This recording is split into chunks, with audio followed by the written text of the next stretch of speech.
Bienvenidas a los encuentros de Artfoto 2026. Estamos en Design Hub en Barcelona y hoy tendremos el placer de intentar desgranar qué está pasando en este mundo de la fotografía al que tanto queremos. Pues tenemos con nosotras para empezar a Salvatore Elefante. Bienvenido. Muchas gracias. Un placer. Placer mío. Voy a empezar con la Adelante. biografía para situarte un poquito Uh-huh. y empezamos ya con la parte interesante que son las preguntas. Trabajas en un cruce especialmente fértil, ¿no?, entre la práctica artística, comisariado, teoría visual y docencia, que ahí es poco. Y bueno, creo, ¿no?, que tu posición dentro del ecosistema fotográfico no se limita a producir imágenes. También diseñas marcos para pensarlas, discutirlas, compartirlas. Para situarte un poco, estudiaste máster en arte y diseño por la Universidad de Aalto, en Finlandia. En Finlandia, en Helsinki. Y te especializaste en prácticas curatoriales contemporáneas, mediación cultural y gestión artística. Correcto. Has expuesto en muchísimos festivales e instituciones, Recontest d'Arles, Aperture Foundation, en el Museo Élysée de Lausana y además como curador pues también. Has desarrollado exposiciones para Foto España, Barcelona Design EMA, esto para que vean en qué marco, con quién tenemos el placer de estar hablando hoy. Y además eres cofundador de FIT, que es un grupo de estudio independiente centrado en los medios visuales y culturales desde la práctica fotográfica, del que me gustaría también comprender en qué andáis. Y desde 2019 eres el responsable del área de fotografía de LCI Barcelona, ¿no? Correcto. Ahí combinas un poco tu faceta de director educativo con actividad artística y de comisariado. Y una última cosa que justo comentábamos antes de dar la palmadita para empezar. Vas a ser, bueno, ya eres, el co-curador de un nuevo festival que vamos a tener aquí en Cataluña, en Camprodon, junto a Ariana Rinaldo, persona a la que admiro absolutamente también, que se va a llamar Visions. Exacto. A partir del 24 de octubre de 2026. Pues estaremos muy atentas todas a ese festival. Fantástico, os espero allí. Bueno, comentaba en la biografía que eres máster de diseño y arte. ¿En qué momento se cruza la fotografía en tu camino y la conviertes en elemento principal de tu práctica? Bueno, después de los estudios en química en Italia, decidí que mi futuro debía de ser no en los laboratorios, sino en otro tipo de laboratorio, un laboratorio visual. Entonces empecé mi itinerancia, ¿no?, con los estudios de fotografía que me llevaron a Helsinki. En ese momento era la Helsinki School. Entonces cambié toda mi vida, me fui a Helsinki y allí descubrí otro mundo, ¿no? Arranqué en el máster en fotografía, pero también se me abrieron las puertas, ¿no?, estando en una universidad muy, muy grande con muchos departamentos, el departamento del arte, también los estudios de curaduría. En este entonces Nora Sternfeld era la directora, había personas como Edith Rogoff de Goldsmith, entonces me llamaba mucho la atención y de allí también empecé, ¿no?, a un poco abordar la imagen más allá, ¿no?, de la creación fotográfica, y esto me llevó también en Estocolmo, en Curator Lab de la Kostfack, a ampliar, ¿no?, ese conocimiento sobre la gestión quizá de la imagen más que la creación de fotografía, que también siempre han sido parte. Entonces, por eso digo, es un territorio fértil. A veces pienso a la imagen desde un punto de vista creativo que yo voy a generar, pero me la imagino ya en moción, ¿no?, en cuando entra en otro territorio, cuando entra en otra circulación. ¿Y qué quiere decir cuando una imagen circula? Esto para mí es fundamental, ¿no?, hacerse esta pregunta. No tanto solo la pregunta del por qué ha creado estas imágenes, sino esta imagen, una vez creada, entra en un circuito, ¿qué hace? ¿Y dónde va? ¿Qué quiere esta imagen, ¿no?, de los demás? Claro, de hecho, o sea, este inicio, ¿no?, es como pues, muy rico, ¿no?, porque muchos empiezan con la creación y luego descubren todo ese universo que engloba en la imagen, ¿no?, que va mucho más allá de solo producirla, ¿no? Te escuché en o leí que decías, ¿no?, que una imagen si no circula no nos sirve, ¿no? Quizá nos sirve, aunque hoy quizá la deberíamos pensar un poco de una manera diferente, ¿no? Antes hablábamos, antes de empezar la entrevista, en la IA, ¿dónde está? Bueno, hay imágenes que no circulan, por lo menos no circulan en nuestros ojos, pero están circulando dentro de sistemas invisibles a nosotros, pero actúan. Todas esas imágenes para entrenar las AI están allí y hay muchas imágenes generadas no para nuestros ojos, para así decir, sino para entrenar. Estas son imágenes. Probablemente sí. ¿La podemos definir imágenes si no la hemos visto? No lo sé, en terreno de debate, pero yo creo que sí, porque estas generan otras visualidades. A la IA iremos luego, pero claro, estamos ahí, entonces hay que repensar, ¿no? Y pensar en qué punto nos encontramos, pero primero me interesa también, ¿no? Como autor, ¿no? Pero al final ahí es donde nace también ese interés.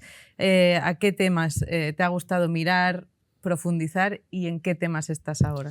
Bueno, mis inicios, me acerqué a una fotografía, un acercamiento más documental clásico, ¿no? Un poco, no sé si definirlo naif, ¿no? Cuando yo siempre digo, cuando empiezas un proyecto, tienes la ilusión, la esperanza, ¿no? De encontrar casi una verdad de ese proyecto. Este es el inicio, ¿no? Lo voy a encontrar.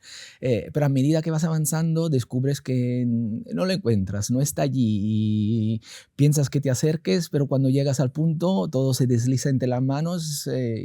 Entonces, ¿no? Desde allí, mi acercamiento a la fotografía se fue un poco moviendo, ¿no? De esa práctica documental de buscar a una práctica más de cuestionar cuál era el dispositivo documental. Y los últimos años me centro, mis proyectos tienen que ver con la fotografía misma, con la ontología de la fotografía. ¿Qué quiere decir fotografía? El aparato fotográfico, ¿dónde está? ¿Cómo contribuye a generar estas imágenes, ¿no? Entonces, estas son mis preocupaciones. Yo disparo una foto. Esto me pasó estaba haciendo un proyecto y en Latinoamérica fui sin mi cámara, ¿no? Yo utilizaba una cámara, por ese entonces era una Nikon, y miraba en la pantalla, ¿no? de la foto. Tú disparabas la foto y se veía una imagen, que es una representación JPG del RAW que has disparado, y la imagen se venía muy definida, muy detallada, y voy en Latinoamérica, en Venezuela en específico, y me prestan una cámara, me prestan una Canon. Evidentemente, técnicamente funciona lo mismo, lo pones y dispara, y cuando miro en la pantalla, los detalles son muchísimo más suaves. Casi por ese entonces era la primera cámara de gran formato de Canon que hacía de 20 megapíxeles, etcétera, más dirigida, en mi opinión, hacia el territorio artístico, ¿no? Del fine art.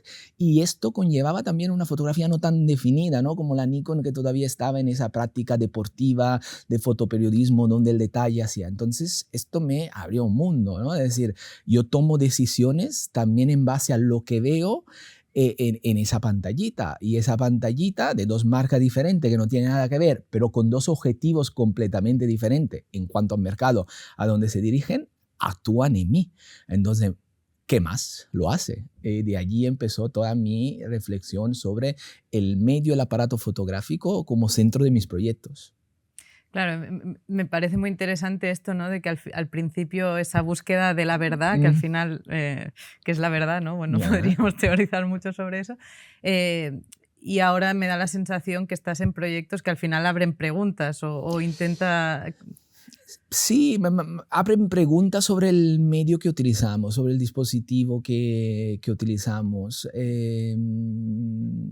sobre su génesis, sobre nosotros mismos, en el sentido, como decía antes, me interesaba más allá de la estética de la foto, más detallada o menos detallada, cómo esta actuaba en mí mientras yo estaba tomando fotografía. Yo me consideraba súper crítico, súper conocedor del medio, súper de poder decidir esto sí, esto no es lo mío. En ese momento entiendo que esto me entra sin defensas, que yo no puedo parar.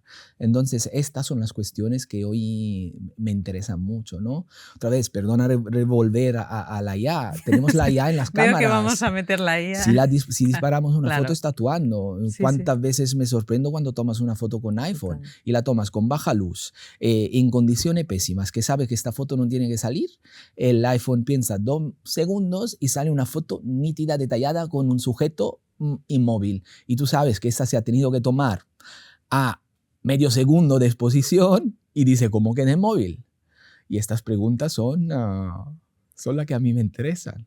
Bueno, es que además es un reto, ¿no? Porque casi está redefiniendo la mirada que tenemos, porque justo yo utilizo ahora también el móvil. Para mí el medio, pues bueno, el aparato, al final me voy al revés, ¿no? Para mí, pues utilizo el aparato que utilice, es más como que cuento, ¿no?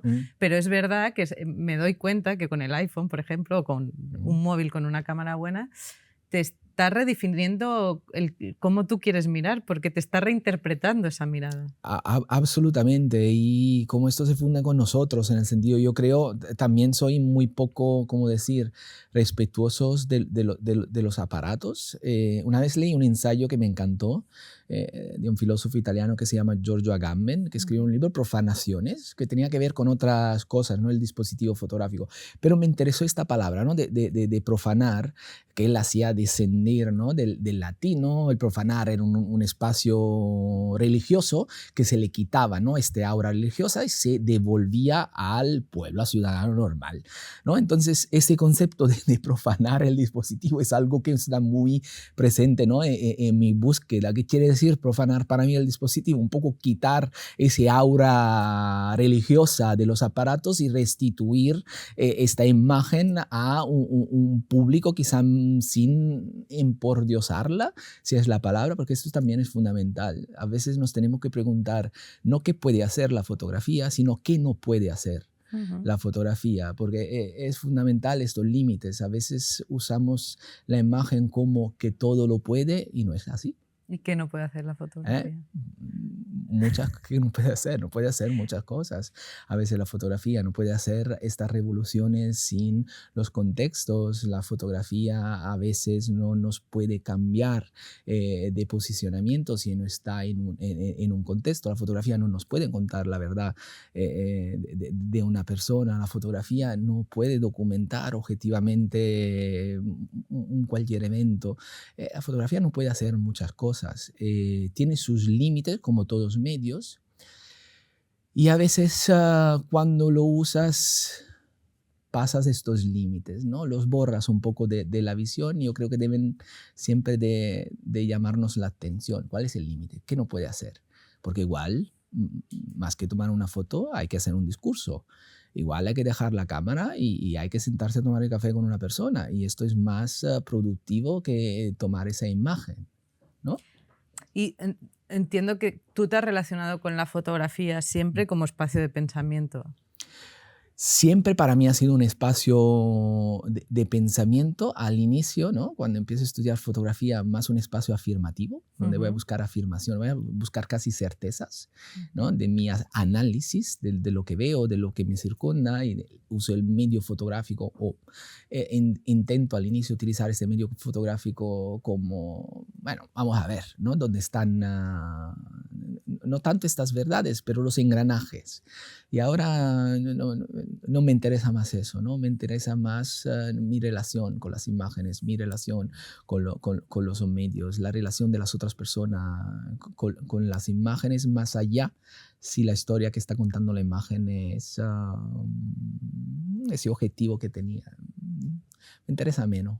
Me interesa un poco más el efecto, para así sí el encuentro, ¿no? Creo que se genera en ese encuentro de una imagen, sea cual sea, ¿no?, el objetivo primario que tenía el creador, con un público en un espacio, se genera algo nuevo, ¿no? Y me interesa esta relación, eso que se genera allí. Y esas relaciones es un poco, ¿no?, todo este pensamiento que nos estás, ¿no?, que yo estoy ahí como casi tomaría apuntes, es un poco también el motivo de cofundar FIT, o sea, ¿cómo cofundas, con quién? Es el motivo de cofundar FIT. Lo fundo con Luca Pagliari, ha sido un colega de más de 30 años ahora, donde compartimos, ¿no?, esta visión para la fotografía, esta visión para no pensar la fotografía como un medio afirmativo, ¿no? Y entonces creamos este espacio que se llama FIT, que es un espacio donde Intentamos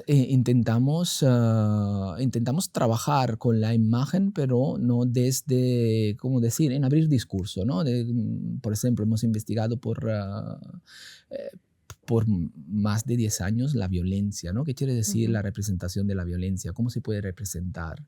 ¿No? Esa ha sido ¿cuáles son las imágenes violentas? A veces, ¿sabes? Censuramos algunas imágenes que reputamos violentas y otras que son súper violentas pasan como desapercibidas y entran en circulación con mucha facilidad, ¿no? Entonces, ¿cuáles son? ¿No están los grados? ¿Dónde, cómo encontrar? ¿Cómo ver? Nos hemos hecho estas preguntas que no son evidentemente de fácil solución y muchas veces la respuesta no son cierta porque dependen del ángulo de donde la miras.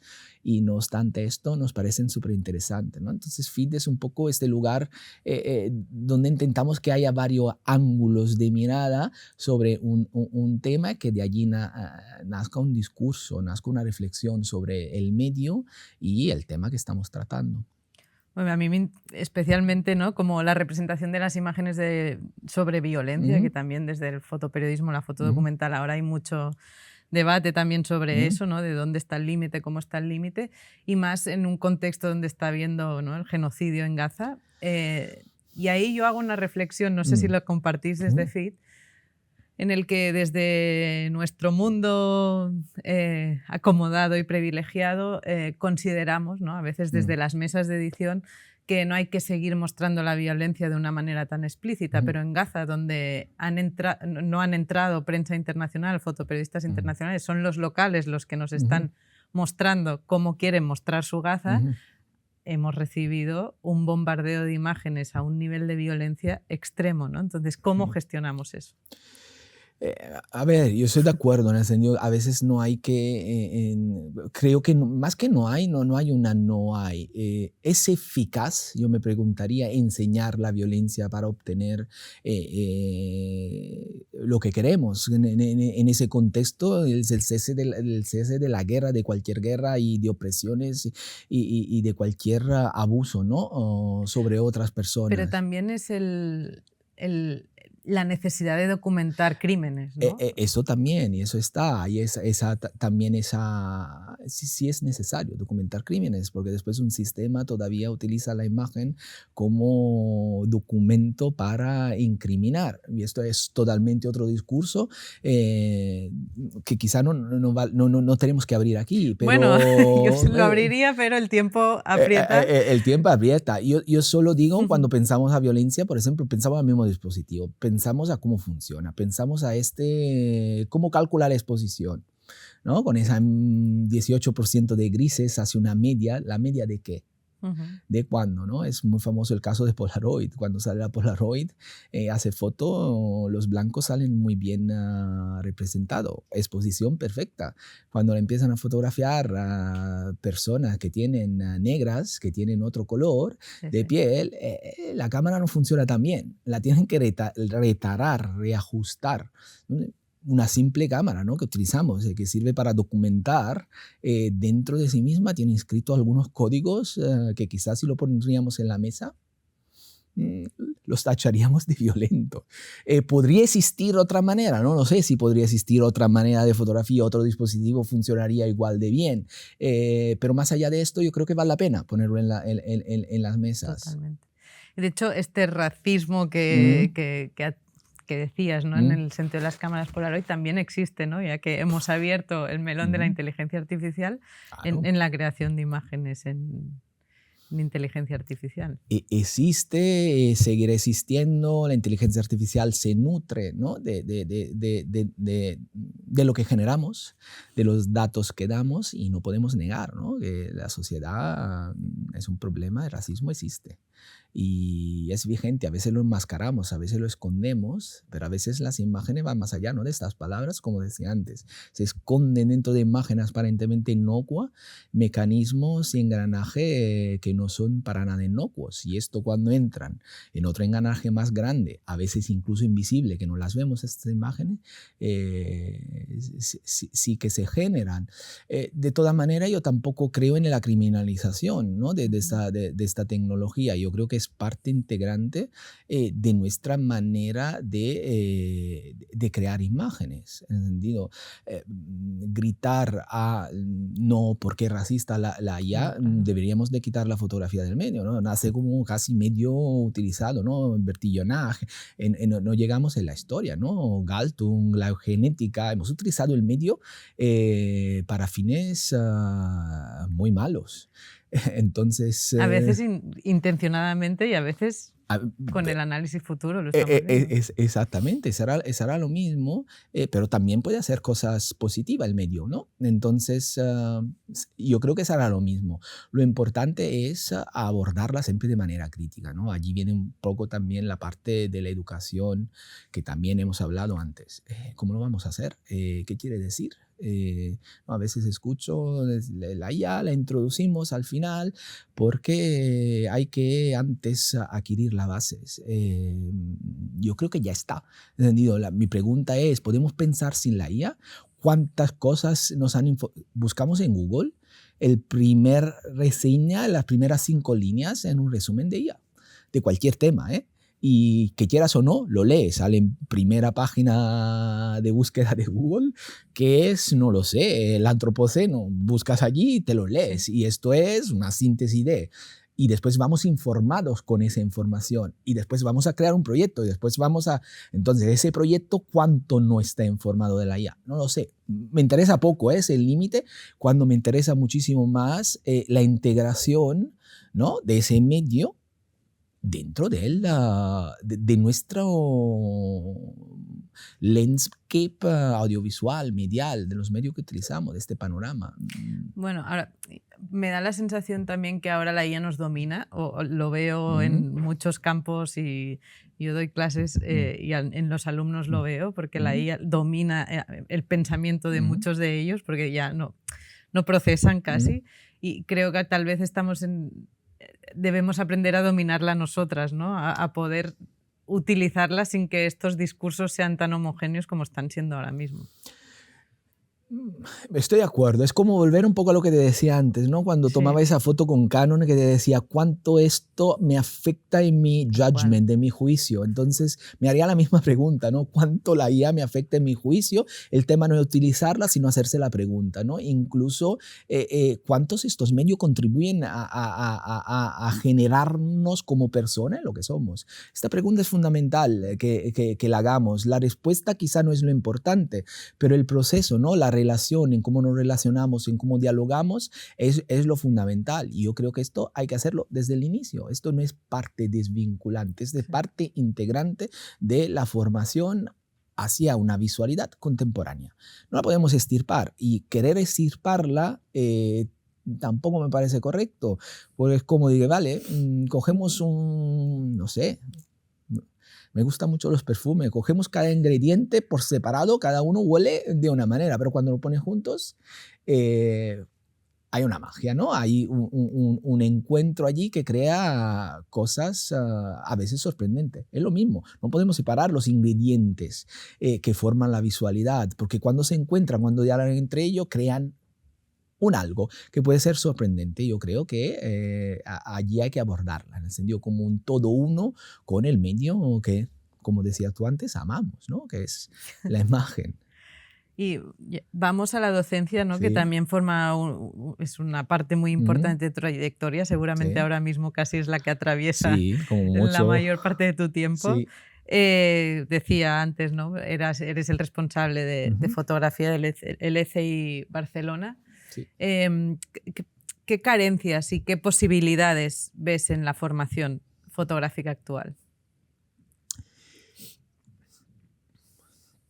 ¿Qué posibilidad? Empezamos un poco por las posibilidades, más que allá por la carencia. Yo creo que estamos en un momento en donde la imagen, el conocimiento a través de la imagen es dominante, ¿no? Es pervasivo en cualquier campo de la sociedad. Entonces, esta es una de las posibilidades, es una, quizá la más grande, es entender un medio que de una manera u otra tiene que ver un poco con todos los procesos creativos, civiles, legales, legislativos, un poco entra en todo lo que es vivir, ser humano hoy en día, ¿no? Que quiere decir enfrentarse, confrontarse con imágenes, ¿no? No definimos qué tipo, pero con imágenes. Entonces creo que la educación tiene un rol fundamental. ¿No? Hace tiempo quizá el acceso a las imágenes era más, ¿cómo decir? Un pelín más difícil. Tenías que comprar medios específicos para poderla ver, tenías que encender la tele para poderla ver. Todos con bastante control, ¿no? Con bastante gatekeeping a todos los niveles. Hoy la imagen nos desliza entre las manos hasta el punto que la podemos generar. Como decía, ¿no? Créame esto, se crea una imagen de la nada, no necesitamos aprobación de nadie y no hay gatekeeping, o mejor, sí que lo hay, porque después hay también, en la tecnología siempre hay gatekeeping, de todas maneras diferentes, y entonces estamos en educarnos a esto, educarnos a trabajar con esa visualidad, no a dominarla, porque ese sentido de dominación yo creo que otra vez nos pone en un lugar donde a mí no me gusta específicamente estar, yo lo controlo, yo soy el amo que controla la cámara, sino amo más pensar en ese diálogo, ¿no? Con los dispositivos, con los aparatos que lo crean, y creo que son centrales en donde estamos. ¿Y cuál es el peligro, la carencia? Todavía pensar la fotografía a como estaba hace 10 años, no hace 200. 10, ¿eh? He dado un número específico, hace 10 años, ¿no? Pensar, por ejemplo, cuáles son las nociones técnicas, ¿no? Estamos en Artfoto BCN, hay una exposición, hay un alumno, ha hecho un proyecto en Python y dice, le he preguntado, ¿tú dominas el código? Dice, he hecho vibe coding, que quiere decir promptear un poco y crear un código. Ha hecho un proyecto increíble sin dominar la técnica informática, ¿no? De escribir en Python, y la ha hecho. Entonces me pregunto, ¿cuál es la técnica? ¿Cuál es la función de la técnica? ¿No? Fotografía siempre ha sido de ese nicho un poco que te explicaré. La técnica secreta para encontrar las botellas, sí. El vidrio desaparece. ¿Esto tiene sentido? Y esto era hace 10 años, no mucho más. Entonces, creo que ese es el problema, ¿no? A enfrentarse a la imagen en ese sentido. Y ya para acabar, porque yo ya estoy nos muy estamos cómoda pasando. aquí, Yo también. Creo que es interesante, ¿no? Escuchar qué necesita una escena local como Barcelona, porque también el ECI es un conjunto de universidades canadienses, creo, ¿no? Que eligió Barcelona para abrir uno de los centros. ¿Qué necesita esta escena local para no limitarse a producir imágenes y convertirse en eso, ¿no? En esto que estamos hablando, en un espacio de pensamiento? Yo creo que necesita espacios de diálogo respecto a qué es la imagen. Creo que necesita crear eventos como esto, donde se puede pensar la imagen de otro lugar, simposio, invitar personas, ¿no? ¿Cómo decir? Abrirse un poco. A veces yo creo que cada ciudad, no en específico en Barcelona, a veces lo que intentamos hacer un poco acorralarnos y crear no una barrera, pero unos gates, ¿no? Exactamente, para entrar. Yo creo que hay que abrirse un poco, hay que abrirse a los discursos, hay que crear espacios y eventos donde esto pueda suceder. Y como digo siempre, para que sucedan las cosas, debemos aceptar que puede que no pase nada, en el sentido, esto es fundamental. A veces cuando organizamos algo tenemos objetivos queremos que pase eso, y no. Entonces cuando tú te abordas algo así, de cierta manera se intentas empujar en una dirección y esto te limita la visión. Yo creo que un evento, algo, ¿no? ¿Qué pasa? ¿Qué es un evento? Es algo que pasa que casi no es controlable, que pasa la sorpresa. Y para que pase la sorpresa tienes que crear eventos donde se encuentran cosas que antes no estaban, y no importa que no irán bien, no irán de acuerdo o son contradictorias, da igual. En ese encuentro yo creo que se crea, y necesitamos más espacio de estos. Si te tengo que decir, yo creo que Barcelona tiene pocos. Pues de momento Cataluña tendrá otro, ¿no? Que será el Visions en octubre. Sí, en octubre. Y seguiremos buscando estos espacios de diálogo para poder tener estas conversaciones. Absolutamente. Bueno, muchas gracias. Un placer, muchísimas gracias. Un placer.